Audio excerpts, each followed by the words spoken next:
IQ products that you're going to see demoed today. Ascender Automation, which is, I guess, CIQ's implementation of AWX. All AWX on your own, you might find that this might be a pretty challenging tool to install.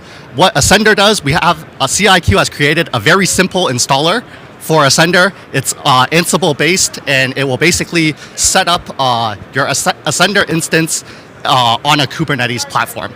We currently support K3S, and we have support for EKS currently in development. So you should be able to eventually be able to deploy this on any Kubernetes and install Werewolf, OpenPBS, configure your node images, all your Werewolf overlays. So once all of this automation is set up, all you really need to PBS, and you should be able to start running jobs on your cluster. So jumping into the various services that are running on these servers. So on the Ascender instance, I have Ascender installed on K3S. On the controller node, I have Werewolf and OpenPBS. The various services that Werewolf uses are DHCP and TFTP for Pixie Boot. Werewolf has the capability of configuring NFS exports off your controller node. And basically your compute nodes will automatically mount that NFS export. And lastly, we have the service Werewolf D running. This is running off HTTP. When your node is Pixie booting, it will pull your node image via HTTP to your compute node and boot that image. And then lastly, on our compute nodes, we're just running simple PBS mom just to talk to the OpenPBS server and to be able to basically pull jobs off of it. With the internal network of this cluster, we will be using this for both provisioning and also running jobs through this network. And all of these compute nodes are wired up using this internal network and are talking to the compute node right there. So, with that, before we deploy, let's walk through some of Werewolf OpenPBS cluster job template. This template, when launched, will prompt for an inventory to run this job on. So I'm gonna basically run this job on the HPC lab inventory, which I've deployed and set up. So, and then jumping back into our inventory within our various nodes within our groups. I basically have some extra variables set up here to install some additional OpenHPC packages, and with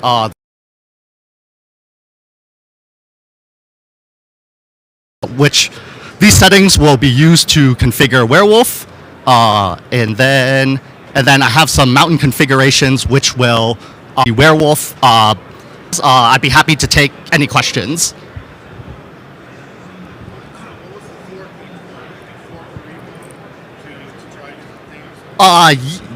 Yeah. So with your repo, definitely set up another project to do that. So how I would probably do it is maybe have like a production project and then a dev project that connects to like the dev branch of your automation.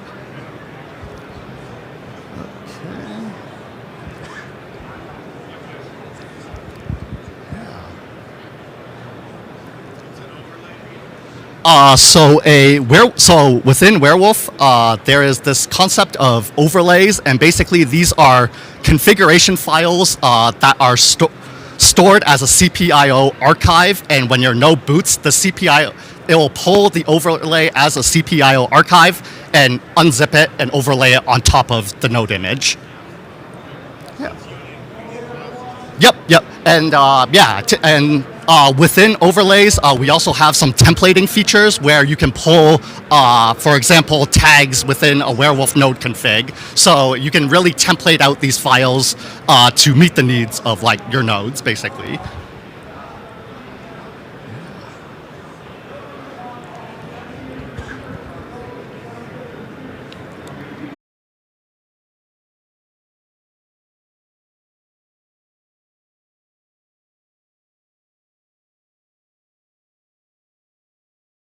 Window pulled up. So as you can see, this is HPC Lab Compute 0.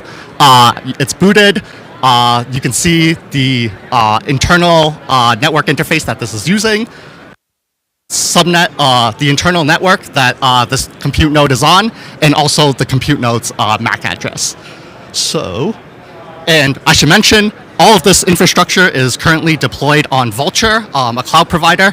The reason why I'm using Vultr at the moment is because Vultr gives you the ability to pixie boot, which is how Werewolf boots your nodes. So, with that being said, let's reboot this node and we can watch this come up.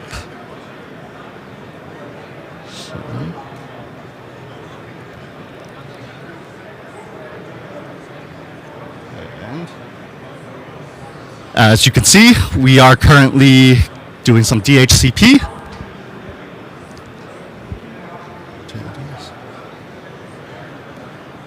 And we are basically starting the pixie boot process right here. And it's contacting the Werewolf controller node. And as you can see, it's pulling down the node image right now.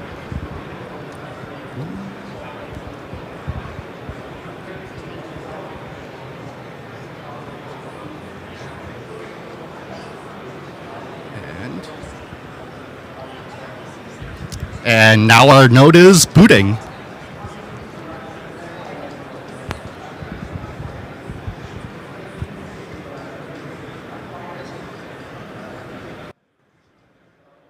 Now you can see SBIN init starting, and all of our services, and boom. Our compute node is now up. Cool. So, just to show you on this cluster, if I do PBS nodes -A. Oh. Oh, I think my session may have died. Let me give you. Oh, that is. Let me just pull this over just to get this node back up real quick. Open tab.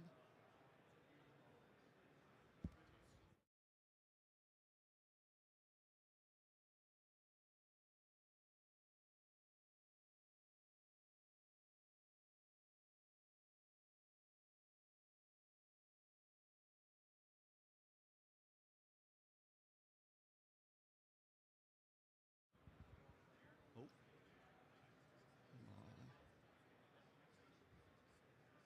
Did my session die?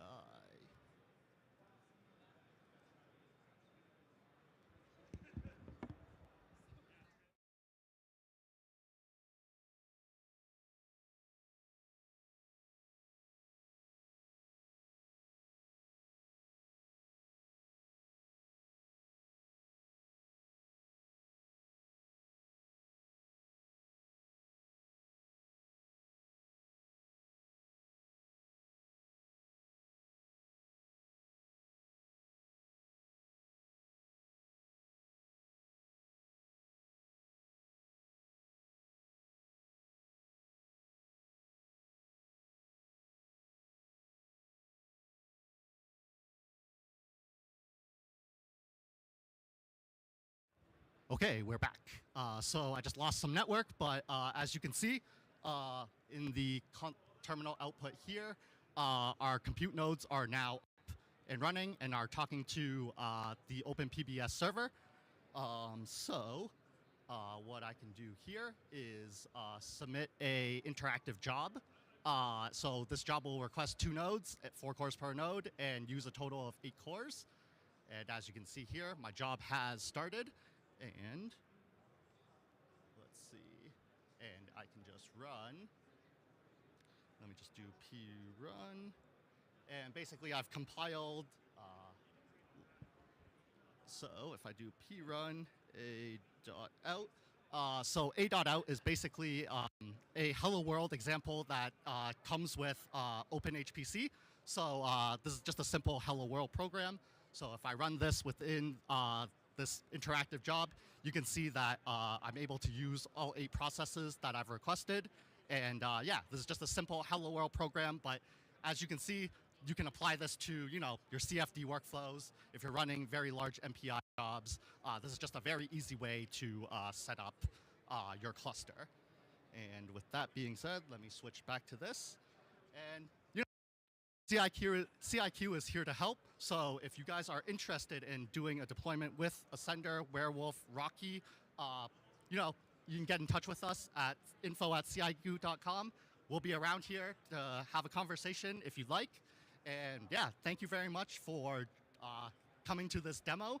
And I hope you all have a great day. Thank you.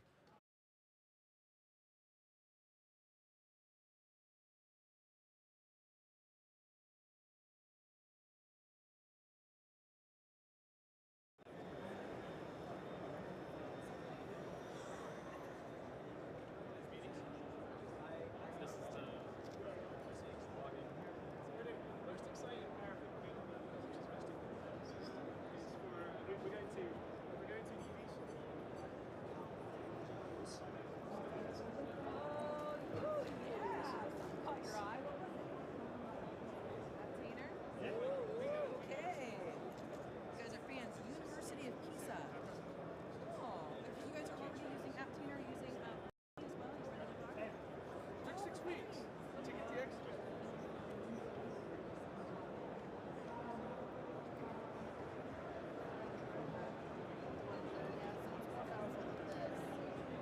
But it's not powerful enough to like run fans.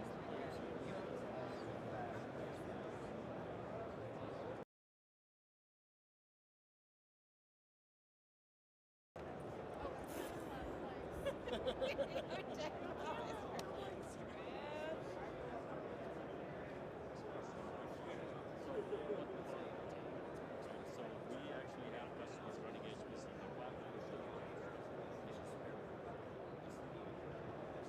Oh, this is for the dinner.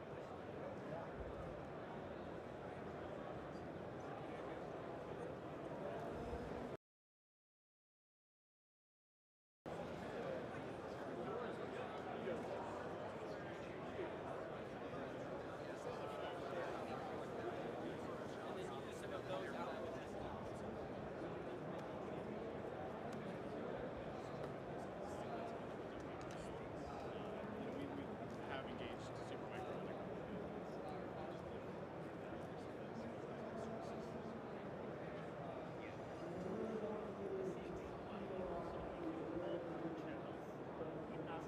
But it's kind of 56 gig transceiver. The rest they are under everything. It's an extra like big language.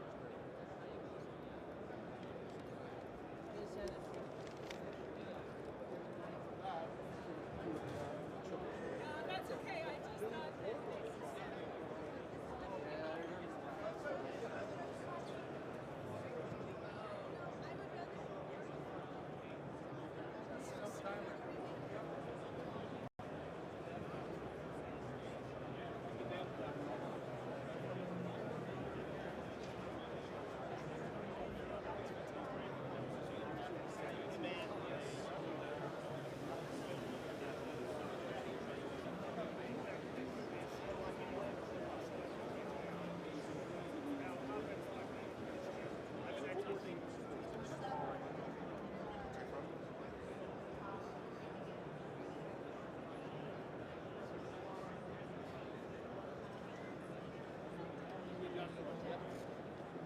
Last time I ducked out of the stroller, that's the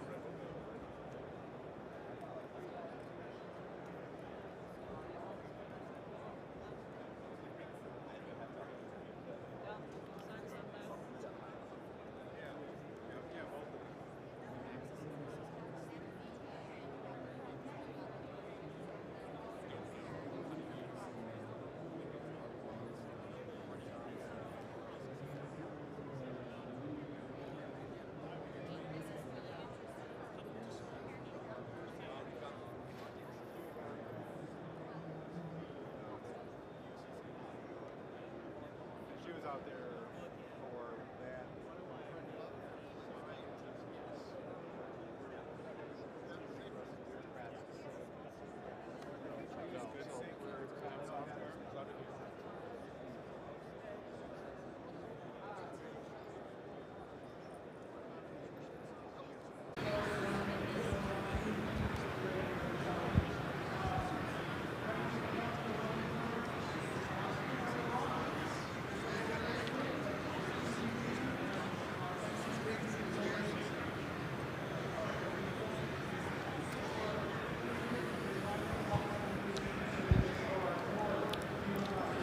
Okay, we're going to go ahead and get started. We're going to start talking about securing your software supply chain.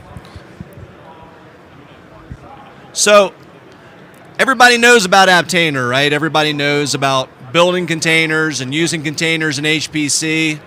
So I decided at this SC, I don't want to just do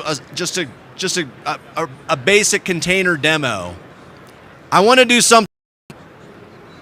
I want to do something a little different, and talk about something a little bit more advanced. So building containers is great, but how do you build your containers? Almost everybody builds their containers from existing containers. And in fact, that's such a common pattern that a lot of times when you start talking about this, people don't even realize that there's an alternative. People might not even realize that there's an alternative. So, cutting out. So, okay, but if you're building your containers from a public container, from another container which is just on a public repository, how do you know what's in your containers? Okay? How do you know? There's lots of stuff in them, so how do you know what goes into them? So do you know and trust the upstream authors of your base containers? Do you know who's building those containers? And if you do know who's building them, do you trust them? Do you trust the administrators of the registry? So maybe you're building your container from a base container up on Docker Hub. How do you know that the people who are maintaining Docker Hub are doing a good job and have not allowed anybody to get into somebody else's account or replace containers or do something like that? And how do you guard against man-in-the-middle attacks? So how do you know when you're downloading these that they're not being altered along the way? Okay, so this method lacks security, right? You're just you're putting your trust in a lot of extra entities when you're building from base containers on public repositories.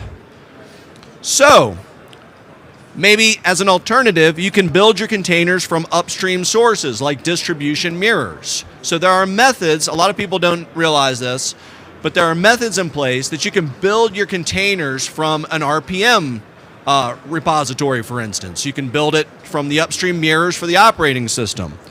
All right, cool. But that process is slow and brittle, okay? You need to have specialized tooling on your system. Like maybe you're on an Ubuntu system, but you want to build installed on Ubuntu, which seems like a really bad idea. Or you might need something like DE Bootstrap to do this. You might need, doing this, it gets something a little bit different. And it also adds a lot of complication to your definition files. There's a lot of reasons why you don't want to do this for every build. So this solution that lacks security, and on the other hand, we have a solution that lacks convenience. So I'm going to propose and show you a way today where you can have the best of both worlds. Okay, tools like DNF, DE Bootstrap, things like that. And it's kind of it's a slow process the first time. Once you've got that container, now you can push that container back up to a public registry and not worry about whether or not that registry is secure. Now you can use that container as a secure base, and you can verify that container as part of your build process. Right, so now we've got both security and convenience. We've got the best of both worlds. All right, so now I've got some like slides and stuff, but I'm just gonna dive over here into a terminal, and I'm just gonna, I haven't really practiced this height and talking to the mic at the same time, so bear with me if this is a little weird.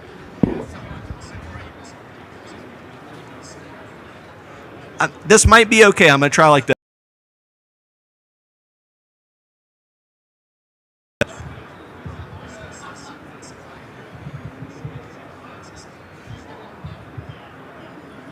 All right, so here, I'm about to pull a container, and I'm about to pull a container from Docker But I'm using kind of this weird notation here. This is ORAS. And a registry as storage. And the ORAS protocol allows us to push and pull arbitrary data to OCI registries like Docker. So I've got a CIF file. Now I've got a container up on the container registry, which is not an OCI container. It's actually a native CIF file. And I'm about to pull that back and get it back from Docker Hub. All right, so I've already done this. So I've got a cached image, but this would work just the same if I didn't have a cached image. Now let me go ahead and show you. I'm going to go ahead and do another command here. I'm just going to verify this container that I just pulled. Very, very simple. Single command. Let's see. Let me do the container I just pulled.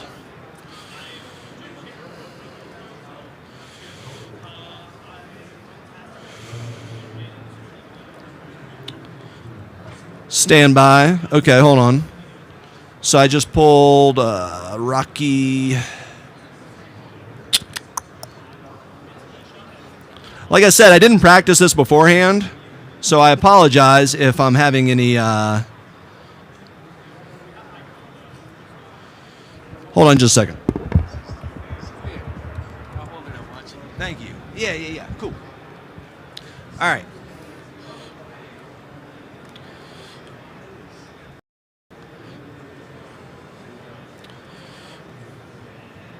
All right, let me just do that pull again because for some reason I didn't end up with the file that I thought I was going to end up with. Thank you. All right, so we're going to go ahead and try to pull that file again. It's going to use the cache. Sorry for the inconvenience here. So this is the file that I just pulled.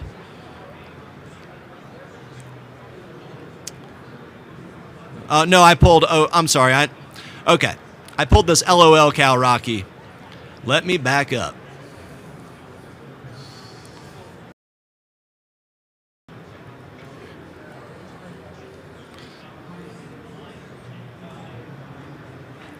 Okay, that was the image that I thought I was going to pull. My bad. Rocky Linux 9.sif, and it's going to tell me that I've signed this image, okay? And it's going to give me, not only did I sign this image, but it's going to give me the fingerprint that I signed it with, and that's important. Right? Because anybody can sign an image, right? Thanks, Brian. Anybody can sign an image, but if that fingerprint lets you know that it was signed by the entity that you think it was signed by. So the fingerprint, the question is, how do you test and make sure that the fingerprint is the right fingerprint? Once again, now I'm back to trusting Docker Hub again, because somebody could have changed the fingerprint up here. But just to illustrate this point, look at this Rocky Linux one here. And just as a convenience, I've put this fingerprint up here on this. Okay, and so I can compare and I can make sure that this fingerprint matches the one that I just got. All right, now, once again, you don't want to trust Docker Hub, so you don't want to do that, right? You want to get it directly from the author, or if it's your own that you've signed, you can just save that fingerprint and make sure that it's there. Okay, so I just showed you that you can pull a native CIF file and you can check the fingerprint, and now I know that this CIF file is a bit production of the original one that I created. Okay, well, who cares about that? Why would you, that's a really kind of a pain in the have here. So now you can do this as one of the steps when you're building your container. So here I've got, I'm using, built that Rocky Linux container. You did that from an existing container, so you're still trusting somebody else to build containers for you. Let me go back up to this definition file that I had up here before. So you can see I used yum to build this container, and I pointed it to the upstream Rocky mirrors. And so because these are secured through GPG keys, now I'm removing Docker Hub and whoever builds the Rocky Linux containers from Docker Hub, and anybody who admins them and all that kind of stuff. I'm removing all that stuff from my chain of trust, and I'm basically just trusting whoever admins the mirrors. So at this point, you might say, okay, why do you trust the people who admin the mirrors? Well, if you don't trust the people who admin the mirrors, you've got bigger problems because you can't trust your operating system, right? So at some point, you got to trust somebody unless you just, build your own computers and write all your own code. But this, I would say, is about as good as you can get as far as securing your containers. So if we go down a little bit, further here, we can see once again that I'm using this definition file to build a new container. And this is a container that you might have seen before. This is the one version of the LOLCal container. So let me just pop back over here. And I'm going to make sure that I've got this definition file. Type one hand. Okay, so let's go ahead and build that container. Let's see what that looks like when you build from a signed base.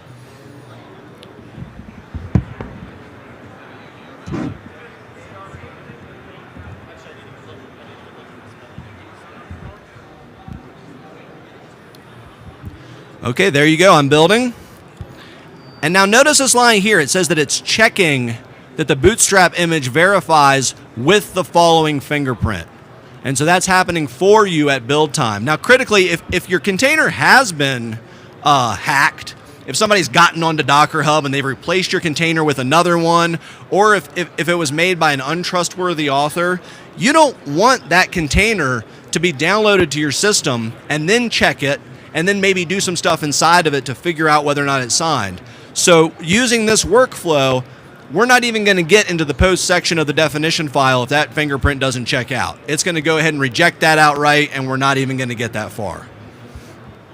Okay, you can see that my internet here is kind of slow, so it's going to take a little while to build. So maybe while that's building, yeah, we can go over here.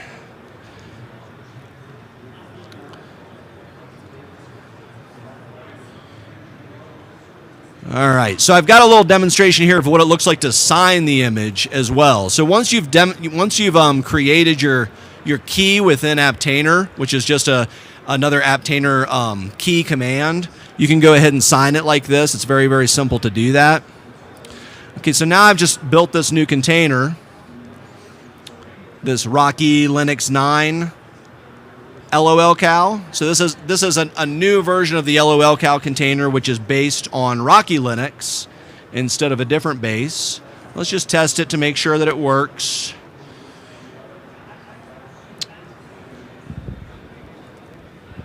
Sorry, I can't type and hold this. Hold on.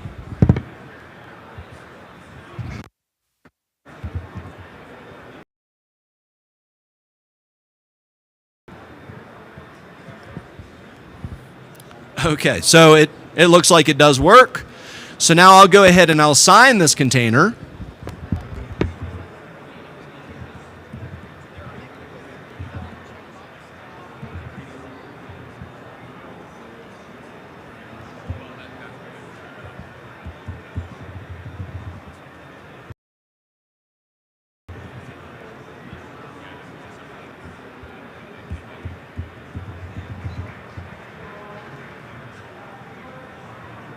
Third time's a charm.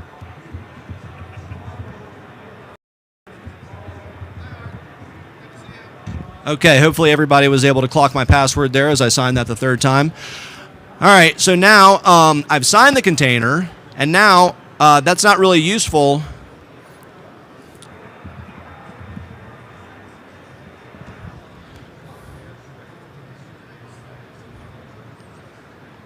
Okay, so let me go ahead and push this container back up to Docker Hub. And notice what I'm doing. CI registry is storage, so I can push arbitrary data blobs. In this case, this is a CIF file. And I'm going to push that up to Docker Hub, and I'm going to give it the tag in this. What was confusing me at the beginning of the talk because I tagged it in a weird way. But I'm giving it the tag Rocky Linux 9 to show. Yeah, and I've got to actually give it the right name of the container. To show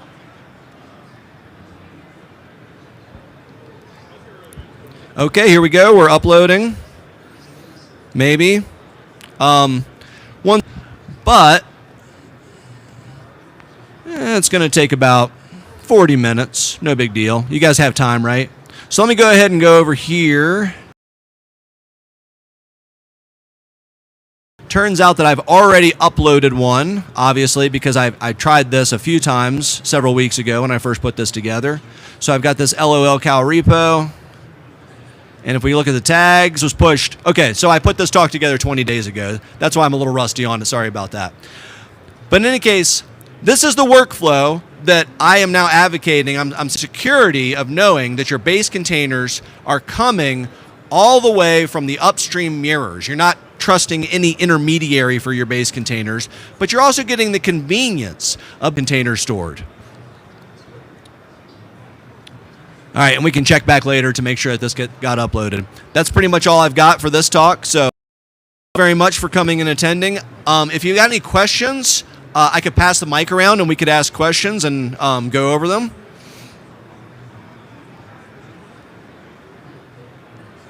So what's the difference or what's modification changes you have made without being political between Singularity and Aptainer? What are the advantages? Sure. I mean, I think the best thing I can do is I can just kind of go through the history. So, you know, there's a lot of confusion about this, so it'd be good to talk about that a little bit. So, decided to fork Singularity, essentially because they kind of wanted to get changes in a little bit faster than going through the normal pull request review process. CE. So it's not Singularity, it's Singularity CE, but they didn't change things like the commands that you actually type, and that caused a lot of confusion. After that, the Singularity community approached the Linux Foundation and said, hey, would you consider supporting Singularity as a project? A look at Singularity. This was to ensure the open source nature of this project. The Linux Foundation had a look at the project, and they said, we would love to, but we'd like you to change the name. So we took a vote, and we decided to change it to Aptainer. So Aptainer, does that answer your question? Great. Are there any other questions?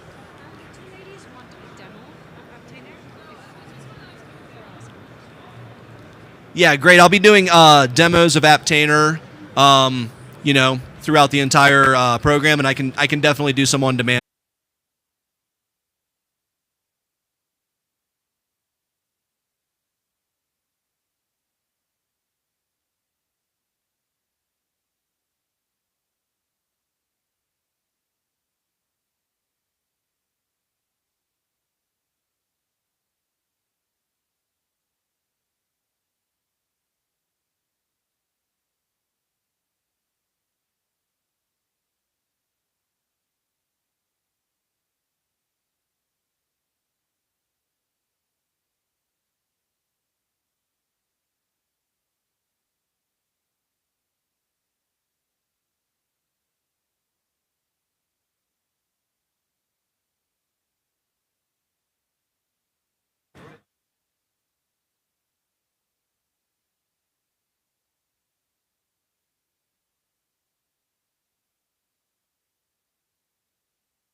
Testing. Whoa.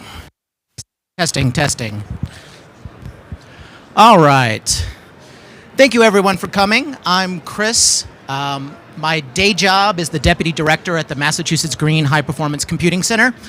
And by night, I'm a maintainer for OpenHPC. And as of this coming February will be the 2-year anniversary of me taking over as project lead. OpenHPC is the largest open source ecosystem for building supercomputers. And essentially what we do is provide two things.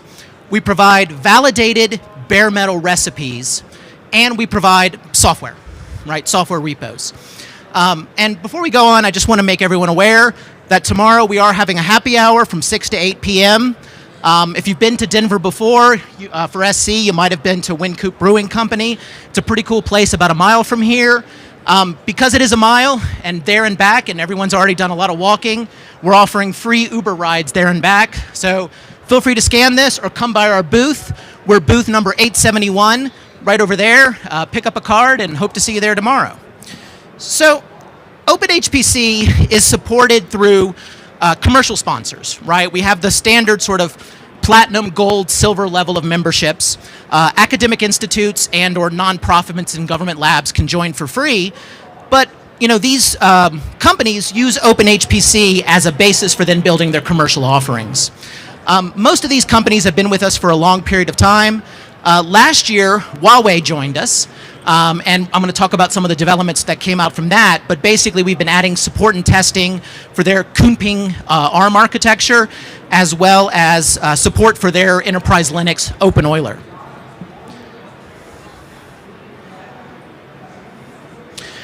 The OpenHPC project is supported by volunteers.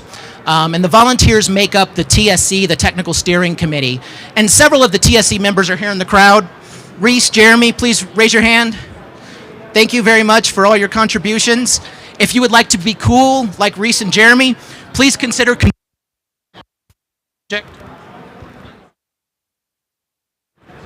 testing. There we go. Please consider contributing to the project. We are 100% volunteer effort. We are always have way more work to do than we have people who can do it. And we do TSC nominations in June every year. So join our mailing lists. In early June, I'll send out an email looking for TSC nominations, and you can self-nominate. You don't have to contribute to the project to be part of the TSC. We have several members who are in-user site representatives. I don't know why this keeps going out. There we go. They provide feedback on changes we propose because they use OpenHPC for their academic centers. Now, OpenHPC supports multiple different versions simultaneously. Now, the original version was the 1.x branch, which was focused on CentOS 7 and SLES 12. And in October of 2020, we released 2.0, which initially focused on CentOS support.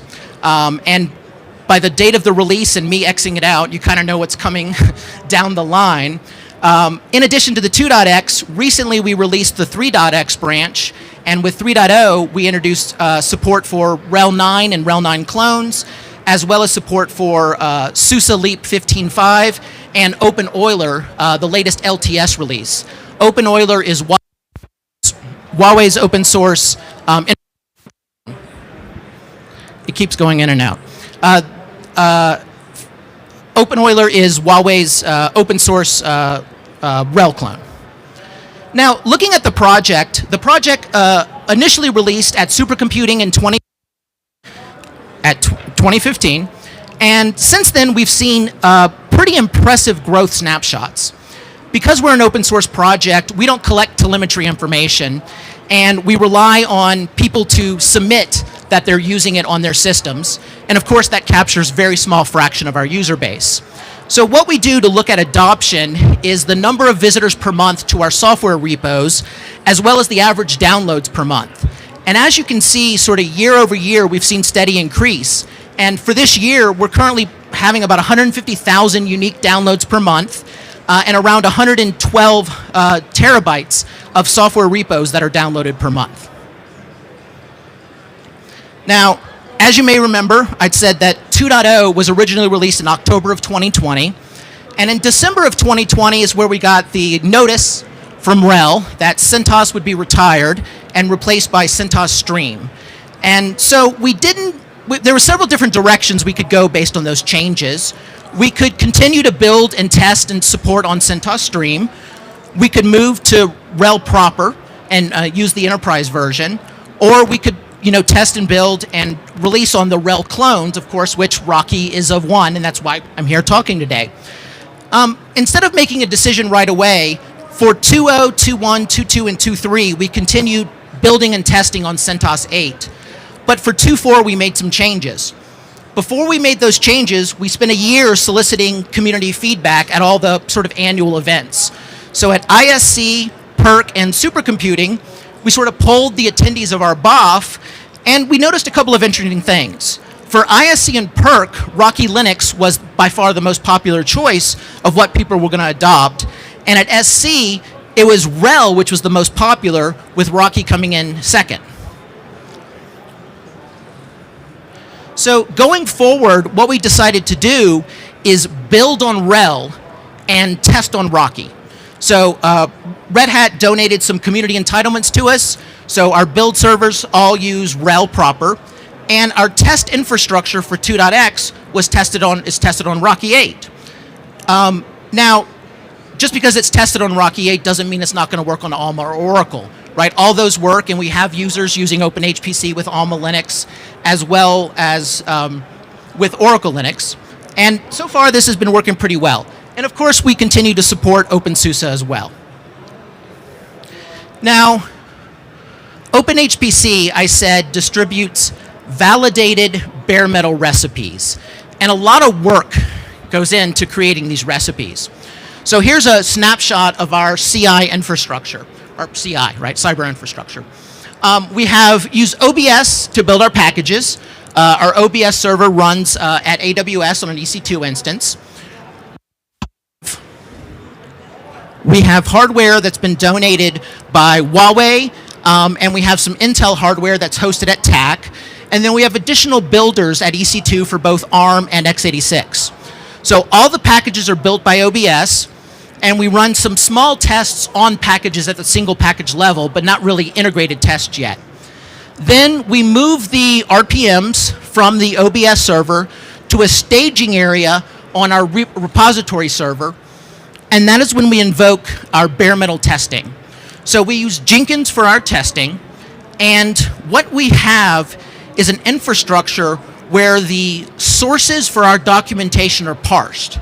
So our documentation is written in LaTeX, and we use Perl to actually parse the text sources and take the commands that you run as part of the bare metal recipe and use that to build bare metal clusters. So we use LaTeX and Perl because we're old, right? And these are kind of the tools we used historically.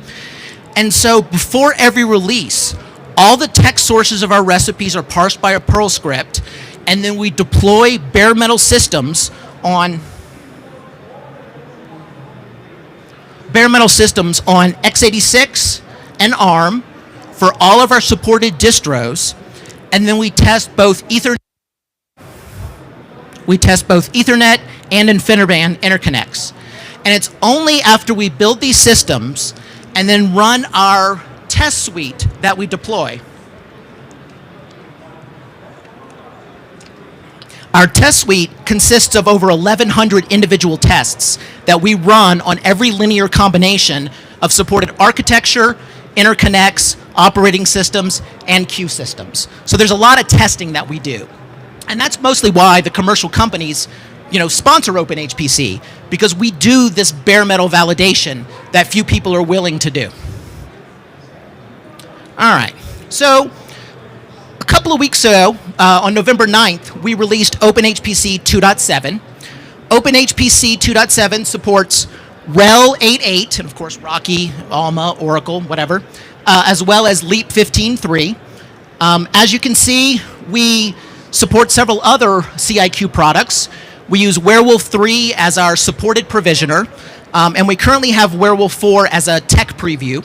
You can download and use and install Werewolf 4 as part of OpenHPC, but we don't have recipes yet, and we're not doing the testing yet on Werewolf 4. We also support Singularity as one of our container runtimes. Additionally, we had several other changes that I'll talk about in a bit, mostly around the Intel One API toolkit. And then here's all the other various packages that we build for all the linear combinations of architectures, operating systems, as well as MPI stacks. So we support multiple MPI stacks: OpenMPI, MPitch, MVAPitch, Intel MPI. So with OpenHPC 2.7 comes 8 different bare metal recipes for all the linear combinations of operating system, Rocky and Leap, architectures, x86 and ARM, and queue systems, OpenPBS and Slurm. And when you install OpenHPC, if you install the docs RPM, then those bare metal recipes are available on your system, and also the Perl scripts and the test infrastructure we use to build is available as well. In 2.7, we updated the target distributions to 8.8 and Leap 15.3. We introduced non-MPI builds for the various NetCDF packages. We upgraded LMOD to handle Git env, so the latest version of LMOD. We rebuilt all of our Intel packages with the latest release of Intel Compiler 2023.2. We added PAPI 5.7 after we had some bug reports for PAPI 6. So we still distribute PAPI 6, but we also distribute PAPI 5.7 as well. And there are a couple of outstanding issues on 2.7. We're still using, for 2.7, we're still using the Intel Classic compiler, right? iFort, ICC, ICPC. There's a couple of packages which are having regressions, and we were not able to get them to pass our numerical differences. And those are Plasma, Tau, and SuperLU dist. So for those packages, we recommend you still use the GNU variant. Also on 2.7, and starting with 2.6, we have a sort of different integration with the Intel compiler. So if you remember previously, OpenHPC supported PSXE, Parallel Studio Extreme Edition. And with that, you downloaded the software from Intel, and you needed a license, right? And you would install that separately, and then you would install our packages which were compiled against it. Now, when you were installing the Parallel Studio compilers from a tarball, essentially, you could choose the install path.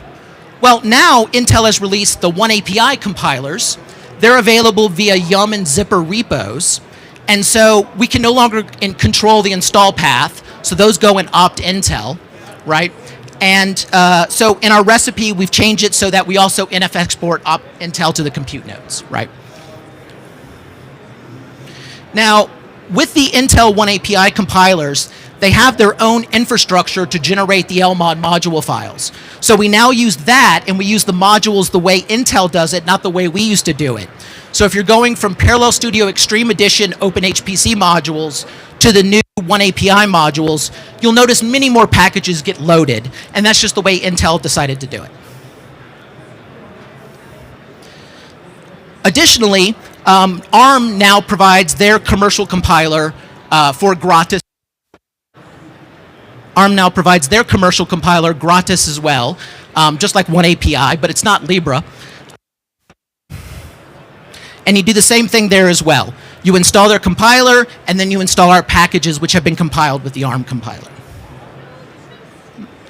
Now, in September, we released 3.0, and 3.0 was about a year's worth of work.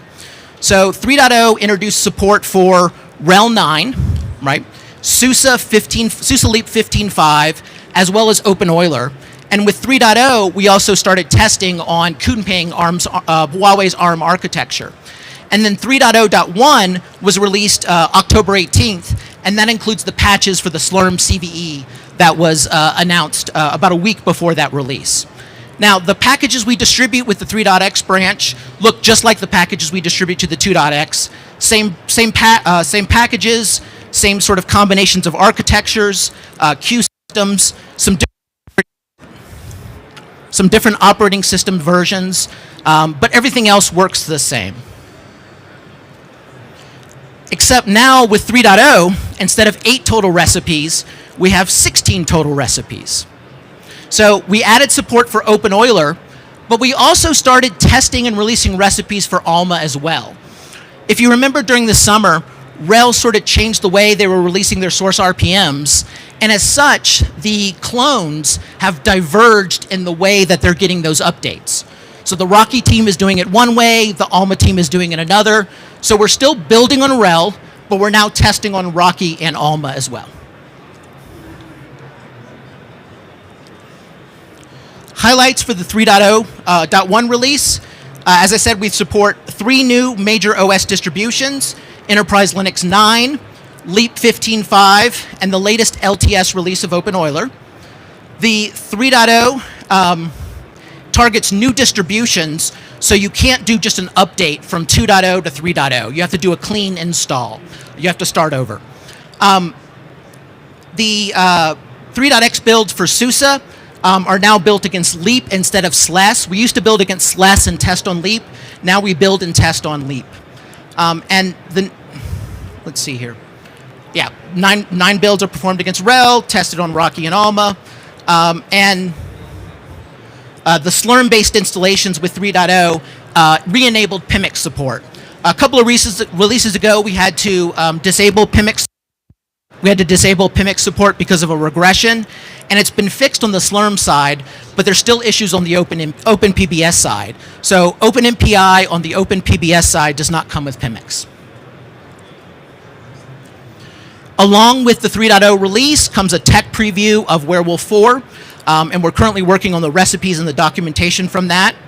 On the 3.0 branch, we've retired the Intel Classic compiler, and we're now using the clanged back compilers from one API. We removed Adios and replaced it with Adios 2. Again, we reintroduced PIMX support and introduced GNU 13 as a compiler variant as a tech preview. So GNU 13 and the MPI stacks compiled with GNU 13 are there, but the independent packages that we use aren't. There are a couple of issues. Right now, we've only been testing the Alma recipes on ARM. We don't have the x86 infrastructure for that just yet. MVAPIC 2, one of our MPI stacks, is not supported on OpenEuler. And OpenMPI 4 has some regressions with the Intel One API compiler, so that's not distributed. Now, along with the release of RHEL 9, Red Hat made some changes to introduce support for a new microarchitecture. So in 2020, AMD, Intel, Red Hat, and SUSE got together and formed a committee to set up 3 new. So x86-64 v2 adds some SSE streaming SIMD extension support. x86-64 v3 supports AVX2, and then v4 supports AVX 512. Now, historically, we've compiled OpenHPC packages with the lowest level of optimization to sort of hit as many users as possible. Our Red Hat packages on 3.0 are compiled with v2, but we're working on the infrastructure to make it really easy as an end user to recompile with v3 or v4 support to get those microarchitecture level optimizations. Our near-term roadmap for 3.1. So as I said, we plan to make it easier to release with these optimizations, v3 and v4. We're working on the Werewolf 4 documentation and recipes. And we're working on a new documentation framework. So as I mentioned, we historically rely a lot on Sphinx and LaTeX. And because of that, contribute, please reach out, because we really could use some help here. And then finally, in the near term, we're looking to update our CI to support, right now, we don't have any recipes or documentation for NVIDIA or AMD OpenHPC, but people would like to see the recipes to make it easier to do. All right, and with that, I will take questions.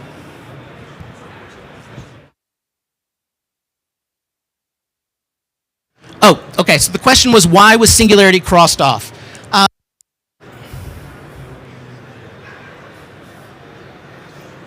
Testing. Okay, so historically, our approach is to not rebuild packages that have sufficient upstream versions, right, that are new enough to meet our needs. Historically, the versions in Singularity in Enterprise Linux 8 and SUSE Leap sort of, lagged behind what was the current release version, and in particular, they, the ones in the major repos didn't support build root, right?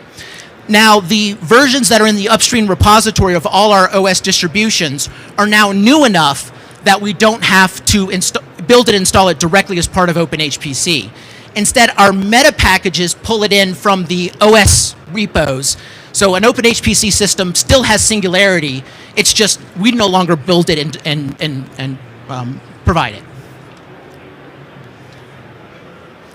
Other questions? So the question was how's Debian support coming? So this is a question, of course, we get every year, and we are actually working on it finally. So right now we're not doing any bare metal testing, but we do have a group who is working on porting all of our RPMs to .deb files. And so we hope to have sort of progress of these efforts available for testing by middle of next year.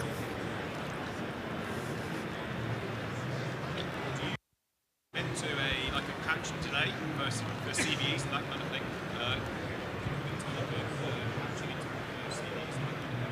So the question was, do we commit to a patching interval for CVE? We do it as best effort, right? You know, as I said, it's an entire volunteer effort. When the Slurm CVE was announced, we had new packages available less than 24 hours later. Now, those packages were available on our OBS server, and we made the community aware of them via our Slack and our mailing lists. We weren't able to release as a full update within a day because we have to run extensive CI and all the linear combinations, right? 8 different combinations for 2.x and 16 combinations for 3.0.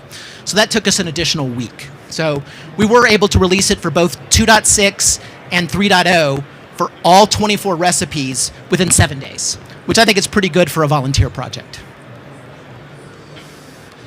Other questions?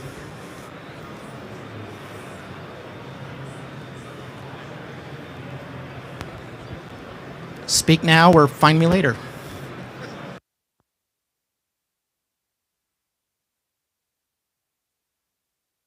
Hardware available to contribute to CI. How would we get that? So the question was, if we have hardware we want to contribute to CI, how do we do that? You can just mail them to, no. So typically what we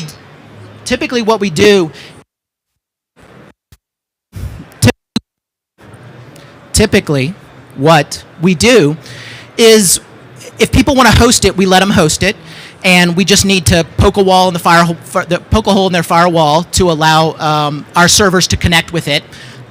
We have to have SSH open, and we can do most things through an SSH tunnel. Like all of our CI that's hosted in China, we have one port open, and we do everything through an S tunnel. And of course, it's slow, right? So if you want to send us hardware physically, we also have partners who will host the hardware for us. We always need hardware, right? Right now, we have no accelerators. We have x86 pretty well covered. On the ARM side, we have ARM hardware. But we don't have any InfiniBand cards in ARM hardware. So all of our ARM testing is Ethernet only. And as I said, our only ARM systems are in China, and the Great Firewall makes downloading packages slow, right? So things take 4 or 5 times there just because of the bandwidth available to us. Other questions?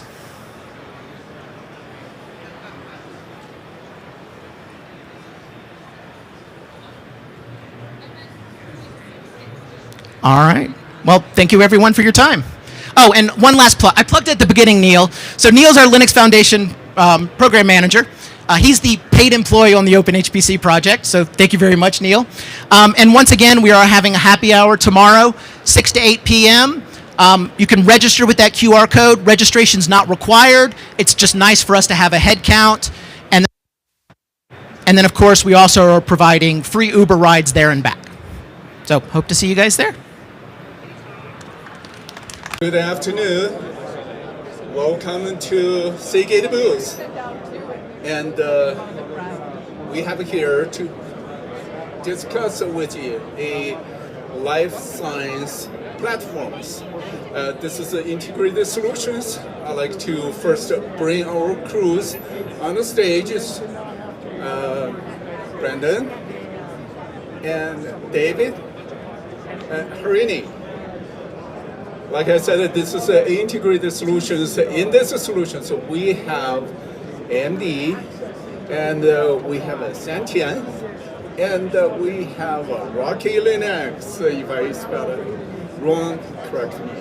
And then a Seagate storage are us.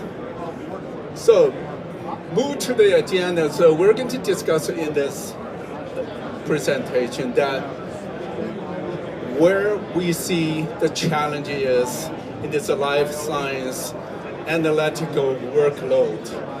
We're going to take a look at what are some of the key challenges and what is the answers we have to address those challenges.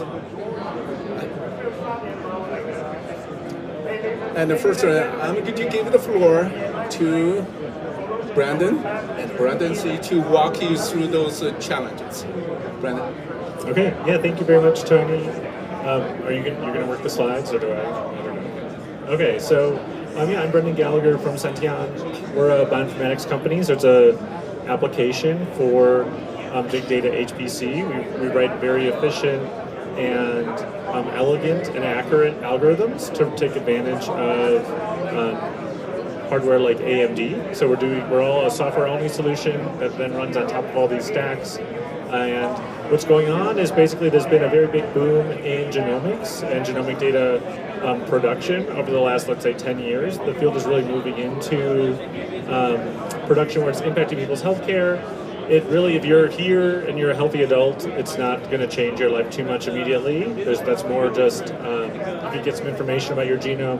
But literally what our software does is define the sample, whatever it is, either a human gene, the sample, whatever it is, either a human genome. It's also very important in oncology, so in cancer. Cancer is basically a genetic disease where your cells have mutated, and so your genome has changed, and then they're out of control and dividing, and consuming your organs or wherever they are and spreading everybody. So that's obviously everyone's familiar with that and how important that is. And then also, there's been a lot of progress on kind of rare disease, so that's more in children. But with a rare disease, that means that you really don't know the problem, or you just see that they're sick for some reason. And if you analyze their genome, that can give you ideas on what kind of treatments to give them. And it could be something just like they're not good at processing iron. So it means they either have to have like a low iron diet or a high iron diet. And that's the kind of thing that if you're doing this big data analysis, like you're churning through all this data, and then that's kind of the end output, right? Is that you get to improve a child's life or give someone a better cancer diagnosis or help in just drug discovery or whatever, like to create more better new drugs. That's the whole idea of personalized medicine. Instead of treating you like whatever the statistics say and the insurance company says, hopefully we'll move to a point where it's more personalized. And so in that, there's a ton of data gets generated. Basically, your genome is 3 billion, a string that's 3 billion long, and there's 2 copies of it. And so the way we sequence that typically is kind of randomly enriching and creating a ton of little pieces of that genome. And that ends up making about 200 gigabytes of data.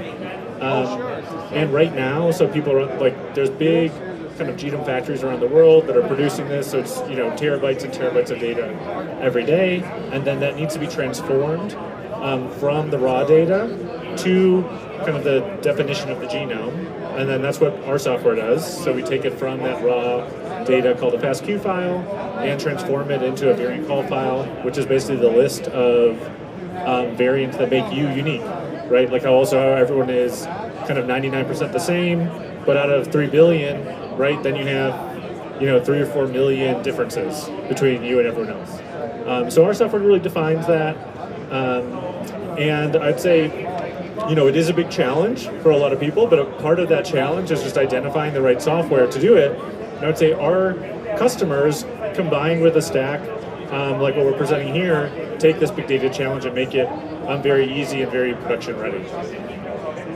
And now, we can process a genome for a little over $1, basically, with AMD in 14 minutes, or 12 minutes. That's the other one, just 12.9 minutes. So it can be done as fast as you want, and also as cost effective and as efficient as you'd like. So maybe, is there another slide? Yeah, so this is my slide, I would say. So this is where you take a big stack to kind of take care of everything. There's also a huge storage component, right? That's probably why we're in the Seagate booth. All of this data needs to be stored, and it also needs to be stored for a particular amount of time often, especially if once it's part of a clinical diagnostic process, there's regulations about how long you store the data. So that becomes an expense, and you really want to think intelligently about how to store this big data.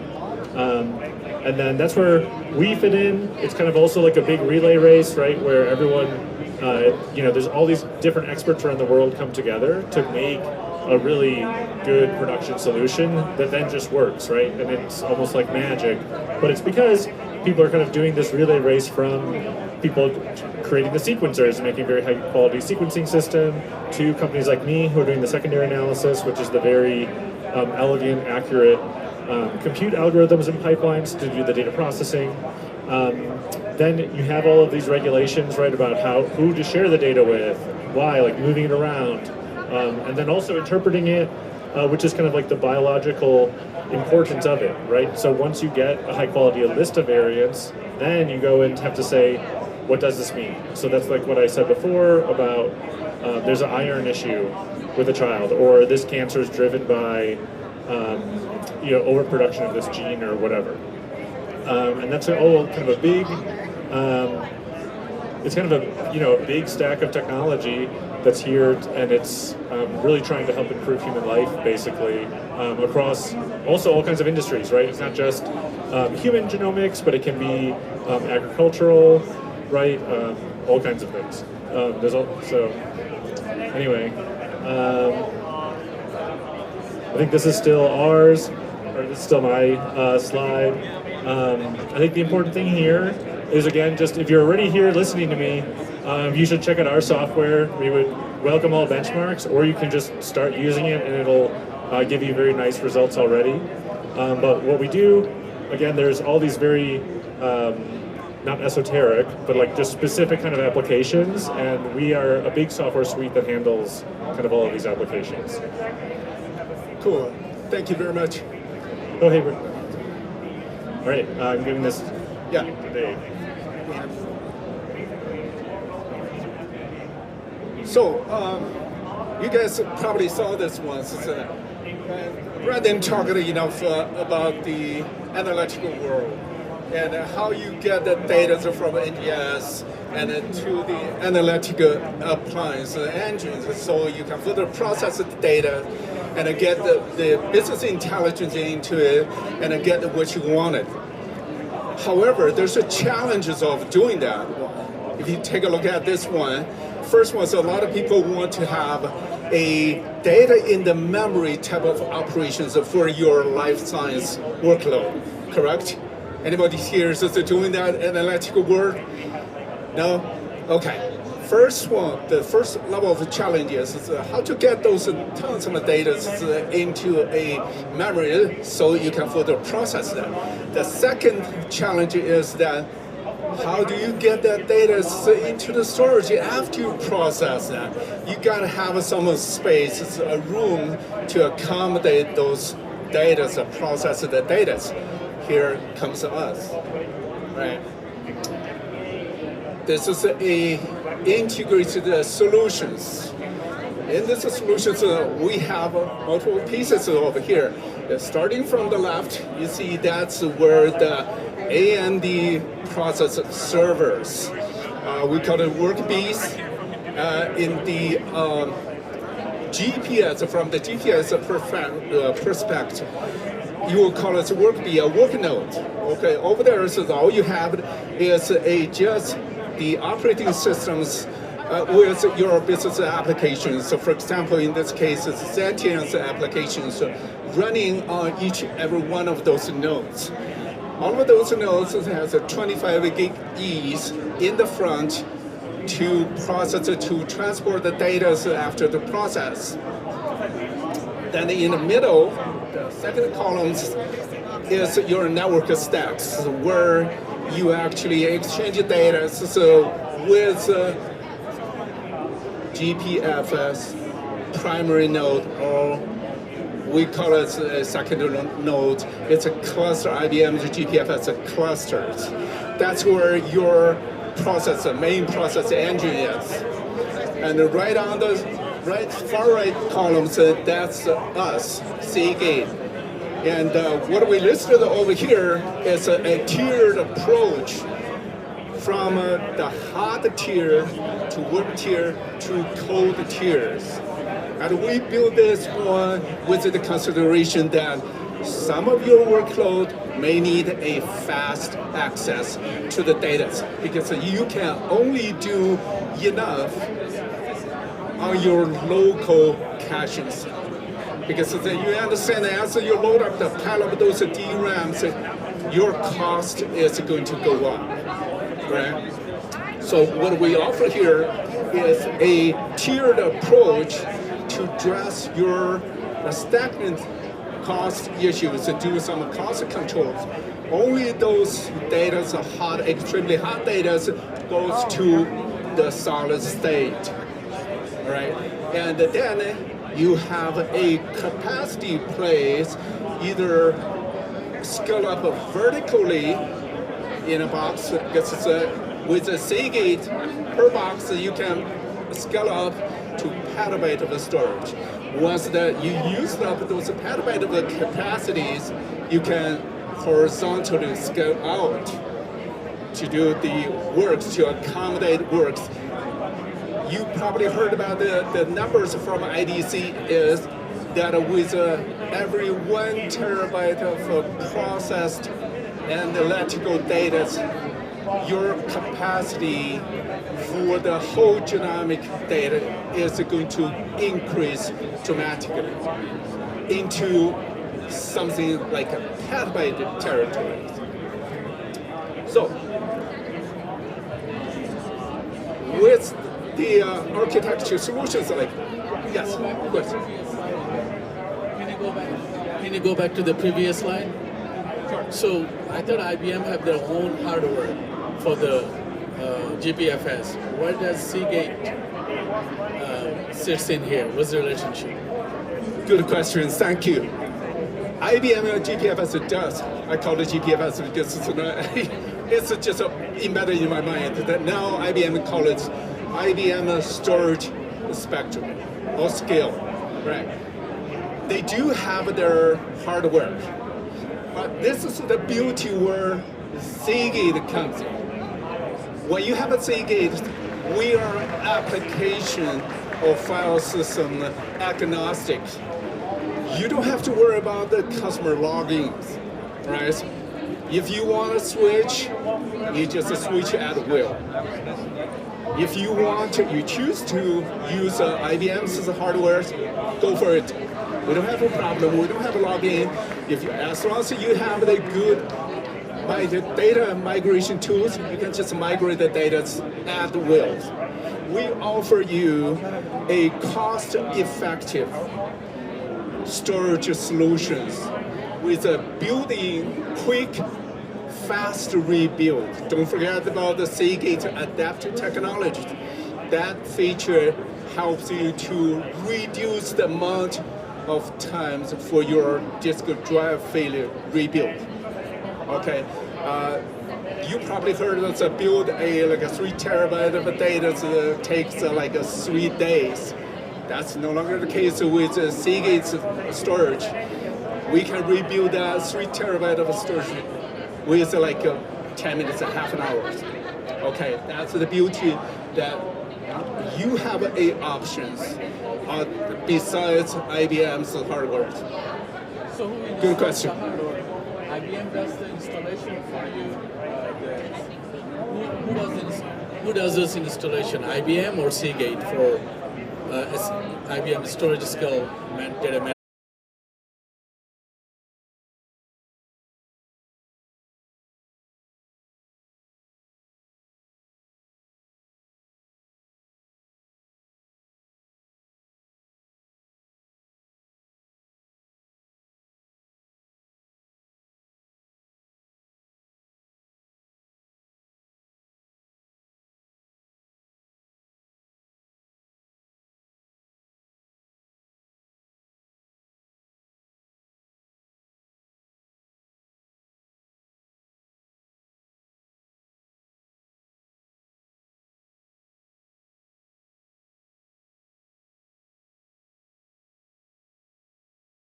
So again, we can have a conversation to support that, and then work through your preferred reseller, your preferred partner. Tony, I'm going to go ahead and pass it over to you. Oh, I'm sorry, Harini's next. My apologies.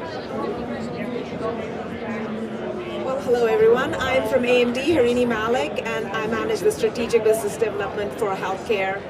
And we talked about the challenge that we have with genomics.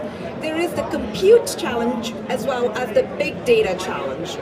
The Seagate clusters actually solve for that big data that's getting transferred, from a genomic standpoint to go solve this. The AMD CPUs, the 4th generation CPUs, solve the computational challenge. So with the 4th generation CPU from AMD, we have up to 128 cores. In this particular case, we are using the 96-core 9654 from AMD. And this allows for that core, the number of cores actually allow for that compute capability that this problem asks for.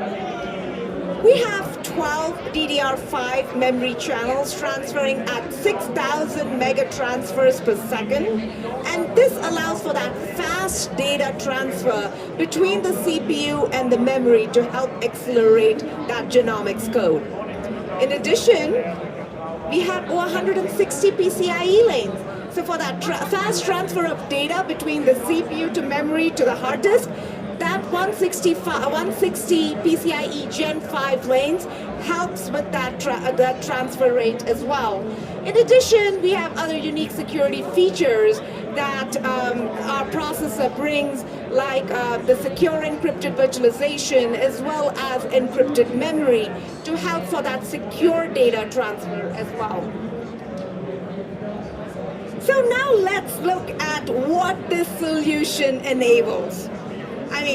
So you saw what that reference architecture looked like, and from an AMD standpoint, this is just a 2P general purpose AMD server with the 4th generation EPYC processor, with the Sentient software, no GPUs, nothing else, and we can complete this in 14 minutes and 21 seconds.